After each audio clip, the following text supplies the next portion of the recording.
जय हिंद सभी को। मैं विकास कुमार एक बार फिर से आप सभी का स्वागत है।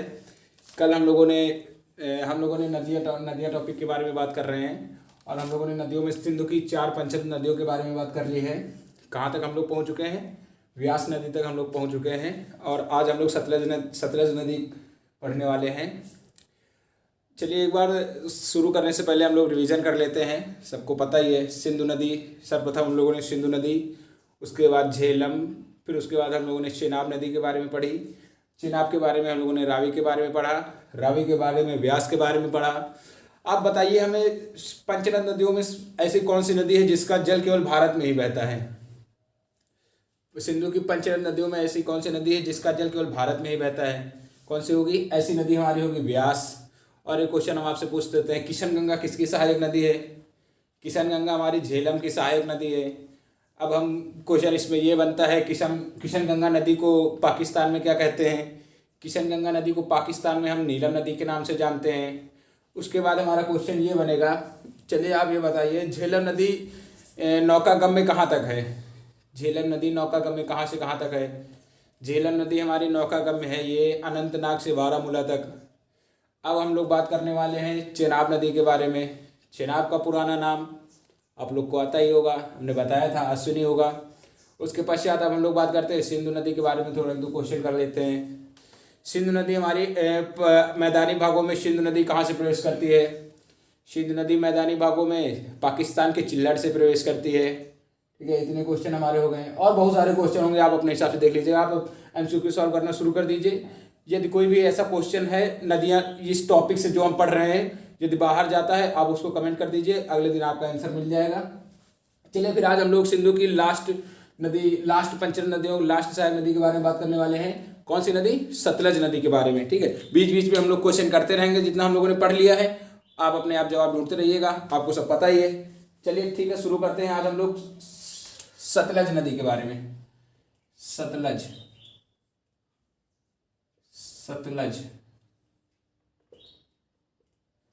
सर्वप्रथम इसका प्राचीन नाम पढ़ेंगे हम लोग। झेलम का प्राचीन नाम आपको बताया था। झेलम का प्राचीन नाम क्या होगा? झेलम का प्राचीन नाम रवितस्ता। सतलज का पुराना नाम सतुसड़ी। व्यास का पुराना नाम विपाशा।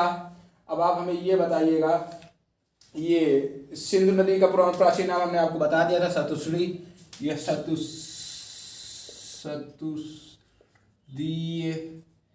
ये इसको दोनों नाम से आप उसमें क्या है, हमारा ऑप्शन में ये समझ में आ ही जाएगा, सतुसड़ी।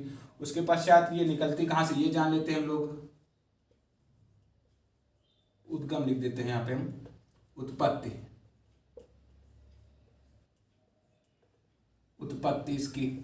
इसकी उत्पत्ति होती है राकसताल झील, राकसताल या राक्षसताल।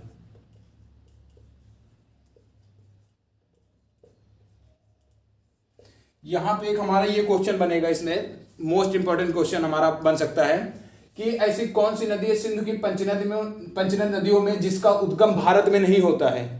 कहने का मतलब ये है कि ऐसी कौन सी नदी है जिसका उद्गम भारत से बाहर होता है? तो कौन सी नदी होगी? हमारी सतलज का पुराना नाम सतुसड़ी। ठीक है, आगे बढ़ते हैं हम लोग। चेनाब का पुराना नाम अश्विनी होगा। व्यास का विपाशा, रावी का पुरुषड़ी, झेलम का रवितस्ता। याद रखिएगा सब लोग। व्यास नदी कहाँ से निकलती है हमारी? व्यास नदी व्यास कुंड से निकलती है। ठीक है, एक क्वेश्चन आप यहाँ से बताइएगा आप लोग हमें, कश्मीर घाटी का निर्माण कौन सी नदी करती है? कश्मीर घाटी का निर्माण हमारी झेलम नदी करती है। कौन से पर्वत को काटकर? पीर पंजाल पर्वत को काटकर। ठीक है, इतना हमारा हो गया। चलिए थोड़ा सा हम फिगर बना के आपको इसको बता देते हैं। ज़्यादा हमसे बनेगा तो नहीं, लेकिन फिर भी कोशिश करते हैं। ये जो हमने पढ़ा था ये समझ लीजिए, ये हमारे भारत का ऊपरी हिस्सा है। हमने आपको बता दिया, बन नहीं रहा उतना सही से, फिर भी कोशिश करते हैं। ठीक है, यहाँ पे हमने आपको बताया था ये जो हिस्सा होगा हमारा, ये समझ लीजिए भारत का ऊपरी हिस्सा, उतना सही से। चलिए एक बार कोशिश फिर से करते हैं हम बनाने की, समझ में आ जाए। क्योंकि हमें लगता है फिगर से हमारे दिमाग में ज़्यादा बातें फीड हो जाती है, समझ में आती है। ठीक है, ये जो हमारा ऊपरी हिस्सा था, ये यहाँ पे हमारा क्या था? यहाँ पे चलिए ये हिस्सा कौन सा है? ये हमारा तिब्बत है। क्या है? तिब्बत। तिब्बत में कौन सा पर्वत? कैलाश पर्वत। कौन सा पर्वत? कैलाश पर्वत। और यहाँ पे कौन सा ग्लेशियर था? हमने आपको बताया था पहले, जब सिंधु नदी हमारी जहां से निकलती है, कौन सा? चेमायुंगडुंग। चेमायुंगडुंग, ठीक है, ये याद रखिएगा। यहाँ पे हमारी कौन सी झील थी? ये हमारी कौन सी झील थी? ये भी हमने आपको बताया था, मानसरोवर झील। मानसरोवर झील, मानसरोवर झील, ठीक है। यहाँ पे एक हमारा हिमनद था, बोखरचू हिमनद। बोखरचू हिमनद। कौन सा हिमनद? बोखरचू हिमनद, ठीक है। अब यहीं पे हम सतलज नदी की बात कर रहे हैं, याद रखिएगा। यहीं पे ये राकस ताल, कौन सा ताल? राकस ताल। इसको यहां पे हम लिख देते हैं इसे बना के, राकस ताल या राक्षस ताल। राक्षस ताल, ठीक है। अब हम इसमें जैसे इसमें ये कहेंगे कि सतलज नदी की उत्पत्ति, इसमें ये चेमायुंगडुंग ग्लेशियर के दक्षिणी भाग, ये चेमायुंगडुंग ग्लेशियर के दक्षिणी भाग में स्थित राकस ताल या राक्षस ताल से होता है हमारी कौन सी? सतलज नदी की उत्पत्ति। जो राकस ताल कहाँ पे स्थित है? मानसरोवर झील के पास, चेमायुंगडुंग ग्लेशियर या कैलाश पर्वत में स्थित है, ठीक है। तो इसमें हमारा क्वेश्चन ये बनेगा कि ऐसी कौन सी नदी है जिसका उद्गम भारत में नहीं होता है? सिंधु की पंचनद नदियों में कौन सी नदी होगी? हमारी सतलज, ठीक है। अब आगे बात करेंगे हम लोग इसके, इतना बना लीजिए। अब आगे बढ़ते हैं हम लोग, आगे बढ़ेंगे हम लोग, ठीक, इतना बना लिया।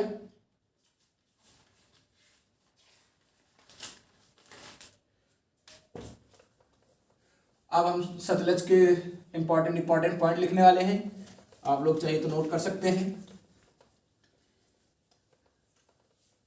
सतलज नदी के बारे में बात कर रहे हैं हम लोग। इसका हमने पुराना नाम आपको बता दिया है, सतुश्री इसका पुराना नाम होगा। चलिए आप ये बताइए, झेलम नदी की उत्पत्ति शेषनाग झील से होती है। उसके बाद हम लोग बात करेंगे चेनाब नदी की उत्पत्ति बारालाचा दर्रा हिमाचल प्रदेश से, हमने आपको बताया था धौलाधर पर्वत के समीप होती है। उसके बाद हम लोग बात करेंगे रावी नदी की उत्पत्ति रोहतांग दर्रे से हिमाचल प्रदेश से होती है। उसके बाद हम लोग बात करेंगे व्यास नदी की उत्पत्ति व्यासकुंड हिमाचल प्रदेश से होती है। उसके बाद हम लोग बात कर रहे हैं सतलज नदी के बारे में। सतलज नदी को हमने आपको बताया है चेमायुंगडुंग ग्लेशियर कहाँ पे स्थित है? तिब्बत में कैलाश पर्वत में चेमायुंगडुंग ग्लेशियर के समीप मानसरोवर झील में ही बोखरचू हिमनद है। उसी के दक्षिणी भाग में, चेमायुंगडुंग ग्लेशियर के दक्षिणी भाग में हमारा क्या? राकस ताल या राक्षस ताल स्थित है, जहां से हमारी सतलज नदी की उत्पत्ति होती है। चलिए ठीक, अब आगे बात करते हैं हम लोग सतलज नदी के बारे में। सतलज नदी के बारे में आगे बात करेंगे। ये पहला पॉइंट है हमारा, यह इसकी उत्पत्ति लिख देते हैं हम। इसकी मतलब सतलज नदी, इसकी उत्पत्ति चेमायुंगडुंग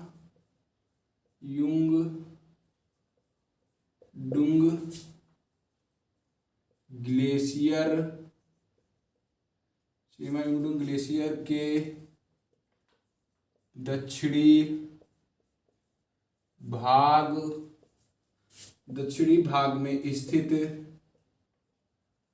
दक्षिणी भाग में स्थित मानसरोवर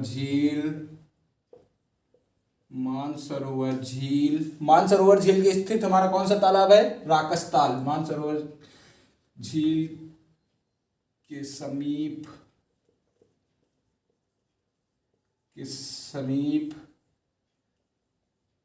स्थित राकस ताल,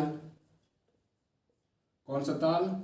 राकस ताल, या इसी को राक्षस ताल भी बोलते हैं, राक्षस ताल से होती है, ठीक है। इतना हमारा कंफर्म हो गया, इतना लिख लीजिए। अब हम लोग अगले पॉइंट के बारे में बात करने वाले हैं, यहीं पे लिख देते हैं इसका पॉइंट।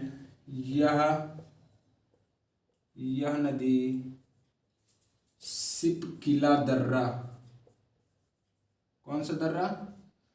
सिपकिला दर्रा, बताइएगा सिपकिला दर्रा कहाँ स्थित है, जो कि कहाँ पे, हिमाचल प्रदेश। एसपी मतलब सिपकिला दर्रे के हिमाचल प्रदेश से भारत में प्रवेश करती है। सिपकिला दर्रे के हिमाचल प्रदेश से भारत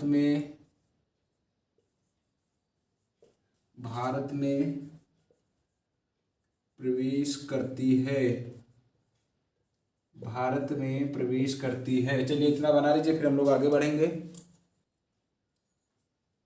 अगला पॉइंट इसमें क्या होगा, अगला पॉइंट हम इसमें लिख देते हैं। चलिए आप बताइएगा हमें, चेनाब की उत्पत्ति कौन से दर्रे से होती है। चेनाब नदी कौन से पर्वत को काटकर निकलती है। चेनाब नदी बारालाचा दर्रा हिमाचल प्रदेश में स्थित है। रोहतांग दर्रा हिमाचल प्रदेश में स्थित है, याद रखिएगा। व्यास कुंड हिमाचल प्रदेश में स्थित है। इसमें अगला पॉइंट लिखते हैं सतलज में, यह फिरोजपुर, कौन सा पुर, फिरोजपुर और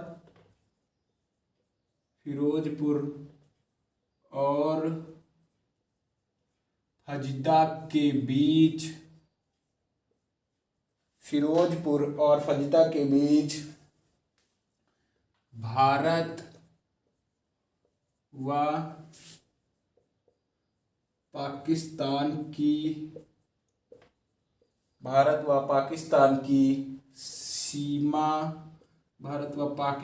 की सीमा बनाते हुए बहती है। ठीक है, अब हम इसमें अगला पॉइंट लिखते हैं। झेलम नदी हमारी एकमात्र ऐसी नदी है जो भारत व पाकिस्तान की सीमा बनाती है। ये नदी फिरोजपुर और फजीदाबाद के बीच भारत व पाकिस्तान की सीमा बनाती है, सीमा बनाते हुए बहती है, ये कह सकते हैं। लेकिन जो हमारी झेलम नदी वो भारत व पाकिस्तान की सीमा को एक निर्धारण करती है, मतलब निर्धारण करती है, वह दो भागों में बांट देती है। भारत व पाकिस्तान की सीमा कौन सी नदी बनाती है, झेलम नदी।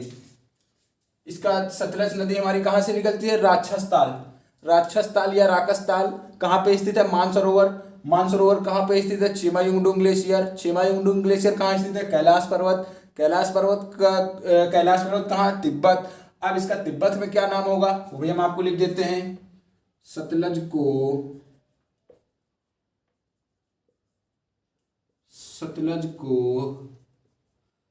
तिब्बत में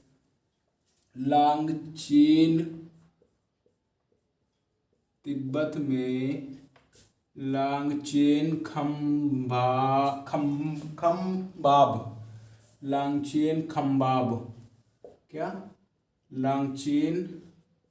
खंबाब कहते हैं। अब हम लोग इसी तरह बीच बीच में क्वेश्चन करते रहेंगे। अगर पूरा रिवाइज करेंगे तो हमारा पूरा 40 मिनट इसी में चला जाएगा, फिर हम लोग आगे बढ़ ही नहीं पाएंगे। अभी तो बहुत लंबा टॉपिक है, इतना बना लीजिए, फिर हम लोग आगे बढ़ते हैं। इतना हो गया, अब आगे बढ़ते हैं इसमें।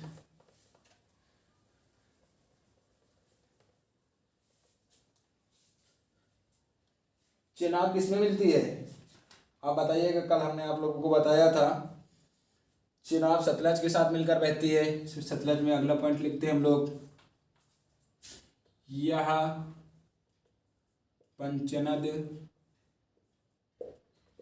के रूप में पाकिस्तान के, हमने आपको बताया था कि पंचनद नदियों का जल हमारा कहाँ पे मिलता है। इसमें पंचनद नदियों का जल हमारा कहाँ पे मिलता है, पाकिस्तान के मिठानकोट में, याद रखिएगा। यह पंचनद के रूप में पाकिस्तान के मिठानकोट में, पंचनद के रूप में पाकिस्तान के मिठानकोट में सिंधु में मिल जाती है। ये हमारी खत्म हो गई सतलज नदी। अब हम इसकी दाएं तट से मिलने वाली कुछ नदियों के बारे में बात कर लेते हैं, उसके बाद आगे बढ़ेंगे, क्योंकि ये नोट कर लीजिएगा, फिर अगला शुरू करते हैं। इसमें दाएं तट से, सिंधु की दाएं तट से मिलने वाली नदियां, 3-4 नदियों के बारे में बात कर लेते हैं, थोड़ा इंपॉर्टेंट लगता है, उसके बाद आगे बढ़ेंगे। इतना बना लिया होगा आशा करते हैं आप लोगों ने, ठीक है। चलिए आगे बढ़ते हैं, इसमें हेडिंग डाल देते हैं, सिंधु में दाएं तट से मिलने वाली नदियां। सिंधु में, अब जैसे हमें पता करना होगा कि नदी का बायां कौन सा है, नदी का दायां कौन सा है, ठीक है। आइए हम आपको बताते हैं हम कैसे पता करेंगे नदी का बायां कौन सा है, दायां कौन सा। जैसे हम अभी इस साइड खड़े हुए हैं, जैसे मान लीजिए हमारा नदी की धारा इस साइड है। अब नदी, हम जिस साइड में नदी की धारा होगी उसी साइड में हम अपना मुंह करके खड़े होंगे, उसी से हमारा अंदाजा लग, जिस साइड हमारा राइट हैंड होगा उस साइड नदी का दायां होगा, या हमारा जिस साइड दायां हाथ होगा वो नदी का दायां होगा, जो हमारा बायां होगा वो नदी का बायां होगा, ठीक है। चलिए अब बात करते हैं, जैसे मान लीजिए ये नदी प्रवाहित हो रही है, अब इसमें हम खड़े हो गए भैया इधर का मुंह करके, ये हम इधर देख रहे हैं। अब जैसे हमारा यहाँ पे मान लीजिए हम खड़े हो गए हैं, ये चलिए बताते हैं, ये नदी बह रही है, ये नदी बह रही है। अब जैसे हम यहाँ पे खड़े हो गए मान लीजिए, ठीक है, तो ये हमारा इधर बायां हाथ होगा, ये हमारा इधर दायां हाथ होगा, ये सॉरी ये हमारा बायां हाथ होगा, नहीं सॉरी, चलिए फिर से करते हैं। ये नदी बह रही है, जैसे हम यहाँ पे खड़े हैं और हम नदी की धारा ये है, नदी की धारा ये है, तो जिधर हमारा मुख अगर हमारा इधर का होगा तो आप खुद ही सोचिए, जब हम नदी की दिशा में खड़े होंगे तो नदी का दायां, ये नदी का दायां कहलाएगा व यह नदी का बायां कहलाएगा, ठीक है, ये याद रखिएगा। तो अब हम लोग पढ़ने वाले हैं सिंधु में दाएं तट से मिलने वाली नदियों के बारे में, ठीक है। अब हम बात करते हैं, ये अगर हमें जैसे कोई भी नदी किधर बह रही है, जैसे गंगा नदी इधर को बह रही है, जिस आप ये कर लीजिएगा, जिधर को नदी बह रही हो आप उधर के मुंह करके खड़े हो जाइएगा, जिधर आपका दायां हाथ होगा उधर नदी का दायां होगा, जिधर आपका बायां होगा उधर नदी का बायां होगा, ठीक है। अब हम सिंधु ये नदी हम लोग बात करें, सतलज हमने लास्ट में बात कर ली थी, मिठानकोट में उससे मिल जाती है। सिंधु में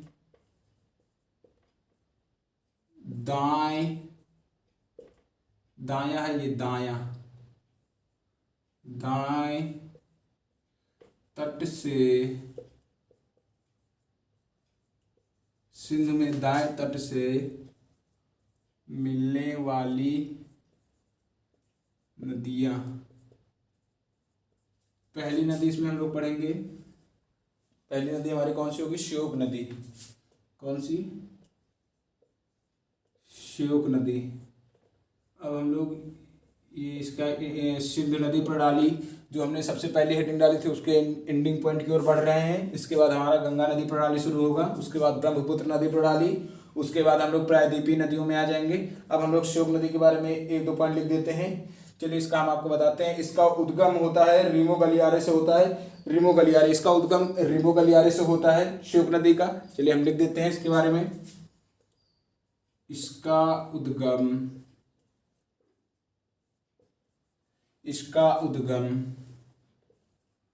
रिमो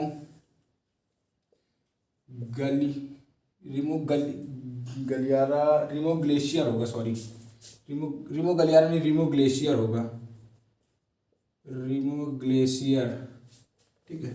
चलिए श्योक नदी के बारे में हम लोग थोड़ी बात कर लेते हैं। इसका उद्गम रिमो ग्लेशियर से होता है। श्योक नदी का उत्पत्ति रिमो ग्लेशियर, इसकी उत्पत्ति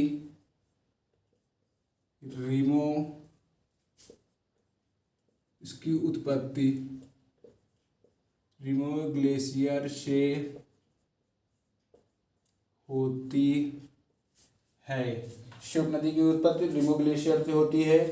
इसमें अगला पॉइंट लिखेंगे, यह लद्दाख व काराकोरम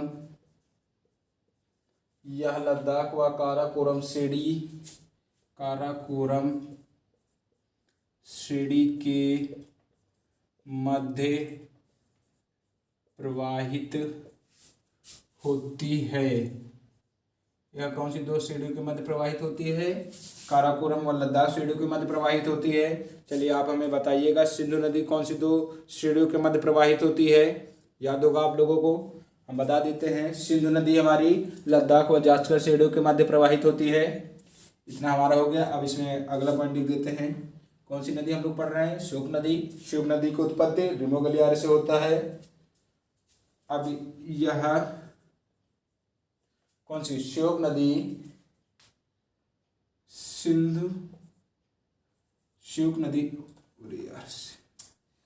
सिंधु नदी यह पाकिस्तान में सिंध में मिल जाती है।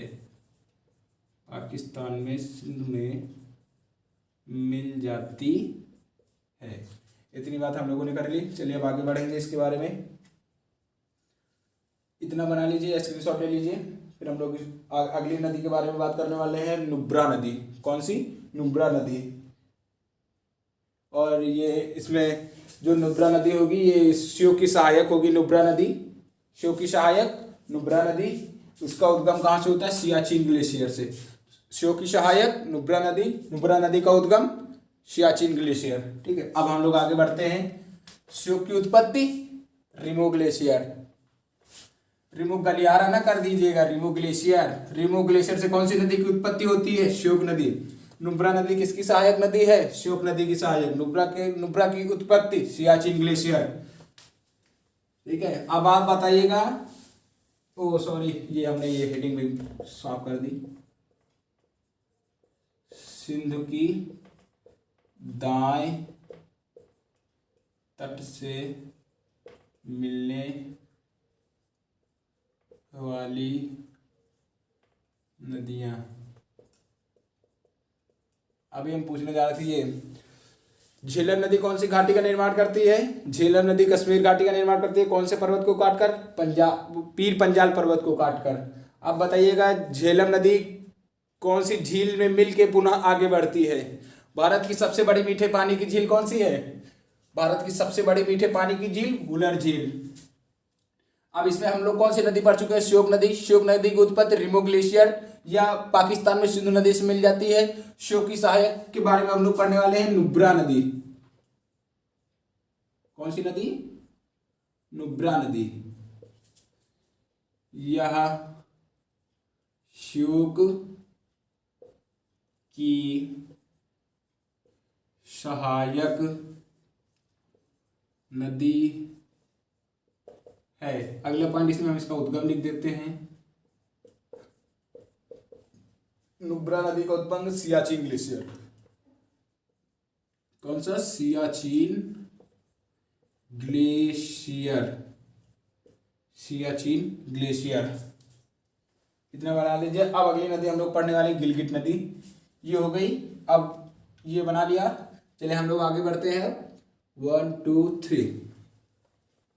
अगली नदी हम लोग पढ़ने वाले हैं गिलगिट। ये हमारी कौन सी नदियां हैं? ये हमारी सिंधु में दाएं तट से मिलने वाली नदियां हैं या दाएं किनारे से मिलने वाली नदियां हैं। गिलगिट नदी इसका इसमें चलिए पूरा पॉइंट इसमें लिखते हैं। यह पाकिस्तान मतलब पीओके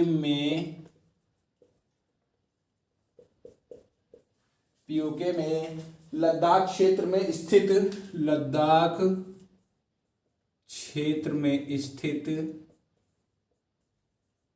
नुब्रा किसकी सहायक नदी है? बताइएगा। श्योक की।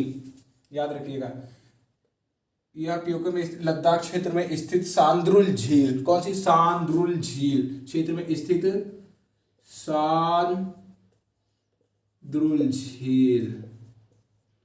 सांद्रुल झील से निकलती है। सांद्रुल झील से निकलती है। इसमें अगला पॉइंट लिखेंगे।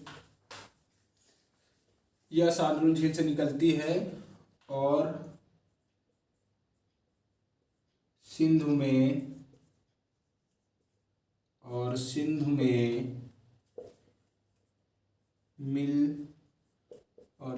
मिल जाती है। चलिए इसके बाद हम लोग काबुल नदी के बारे में बात कर लेते हैं। फिर हमारा सिंधु नदी पूरा खत्म हो जाएगा। उसके बाद हम लोग बात करने वाले हैं आज कौन से? गंगा नदी प्रणाली की। आज हम लोग प्रयाग के बारे में बात करने वाले हैं, ठीक है। कर्णप्रयाग, देवप्रयाग, रुद्रप्रयाग, इन सब के बारे में बात करने वाले हैं। नंद प्रयाग, ठीक। इतना हो गया। अब हम लोग इसकी लास्ट नदी के बारे में बात कर रहे हैं, सिंधु की। कौन सी होगी आप लोगों को पता ही होगा। इसमें होगी काबुल। कौन सी? काबुल नदी। काबुल नदी, ये इंपॉर्टेंट है। यह अफगानिस्तान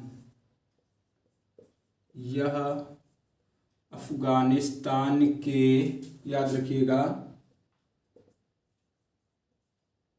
हिंदू कुश पर्वत। कौन सा पर्वत?